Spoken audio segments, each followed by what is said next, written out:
I'm Alan Frank from Scottish Borders Tenants Organisation, and what I'm going to do is a monologue which I wrote about the Battle of Waterloo, and it's hopefully in the style of the great Stanley Holloway, but I hope you'll enjoy it. Wellington gathered his team together, said, "Draw for the cup's just been made.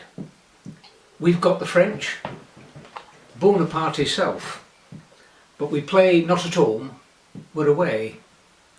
His forwards are strong, backs play with flair, and substitutes are hard that I hear. But stand shoulder to shoulder and look to your front. We'll see him off with good British cheer." 18th of June dawned bright and clear, though it rained cats and dogs night before.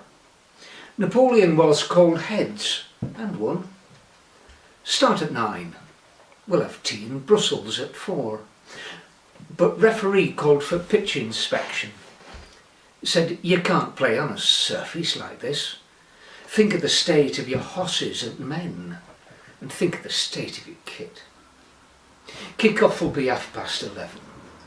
I'll take care of my bunch. You sort all yourselves out by then, of course. We're off to pub for early lunch." At 11:30 the cannon spoke forth, with shot and shell, loads of powder. You could hear the sound many miles away, just like Murrayfield, only slightly louder. Napoleon's brother Jerome charged down the left. Chateau at Hougoumont would be first attack. But he fumbled the ball, forward passes and all. Kicked possession away, defence would not give it back. About 1 o'clock, Boney gives Durlon a tap and said, "See those redcoats right over there? Tap them end forward straight as you like. Hit 'em hard, leave nothing to spare." Down the valley they marched and started to climb. What greatest mistake that they made. Crossed Toppert Ridge, then crossed the hedge, and met the Household and Union brigades. Oh, what a crash, big horses and men. Some were bowled over, others ran pell-mell. But that weren't the worst, not the dying nor dead. In fact, they lost 2 eagles as well. Boney says, "Here, I'm not having that," and launches counter from his own 22. He gets the play back and makes them suffer for that. I'm afraid brigades lost 1 man in 2. About 2 o'clock, Boney's back in front line. Cast his glass left to right, as you do. He stops at the right and says, "There's men in Paris Wood. And what's more, they're wearing dark blue." He calls ref over and says, "See over there? It's the Prussians, and they're not trying to hide. I know the rules just as well as you do, but they're coming in way offside." Ney charged with cavalry about 3 p.m, with banners and trumpets to blare. Wellington calmly waited on Toppert Ridge, then said quietly, "Infantry, form square." "Damn their defensive tactics," said Ney, but he would not accept any blame. He launched more attacks till they ran out of puff. Rising penalty count, result just the same. At 6 o'clock, referee awards a penalty to the French. Must be right on halfway line. Marshal Ney himself wants to take the kick. Oh, but he don't have to take his time. It sails through the posts. Ace ain't is lost. But look, it's the scores that are tied.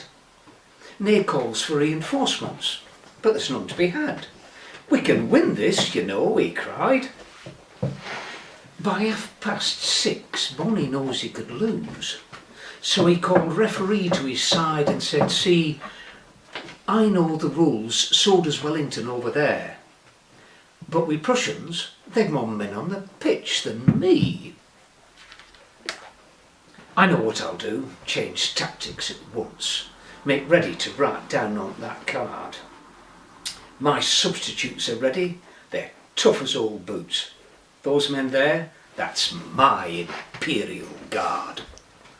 They marched across the valley by beat of drum, shoulder to shoulder, straight and tall. Climbed up the ridge, got to the top. Saw 3 men on horses, that's all. Wellington turned to Maitland and said, "Now's your chance." Maitland takes a small sip from his cup, knows his impatience gets the better of him. Then said simply 3 words, "Guards, stand up." 2,000 men stood straight and true. Imperial Guard staggers and stood still. It were Guards RSM, he knew what to do. "Scrum down, lads, we'll push this right off the hill." Boney did not wait to hear final score. He'd check later on Six Nations catch-up. He'd not played that well, not been at his best, but he knew for certain he'd lost the cup. He could find out later how bad was the cost. The fact he'd lost badly, all could tell. Penalty count were against him. Trouble was, he lost transport home as well. Boney thought, that Wellington bloke, he played canny game. I confess he's really quite a stayer.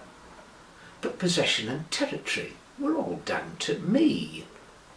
I'll check stats with Gabby Logan on iPlayer. Blucher and Wellington met in the pub. Nosey said, "My team's played out, plain to see." Blucher sucked on his pint and said, "Nosey, my lad, just leave the pursuit to me." La Belle Alliance is what Blucher called it. Mont Saint-Jean to the French will do. Wellington looked at remains of his team. He said, "Thanks, I'll just call it Waterloo."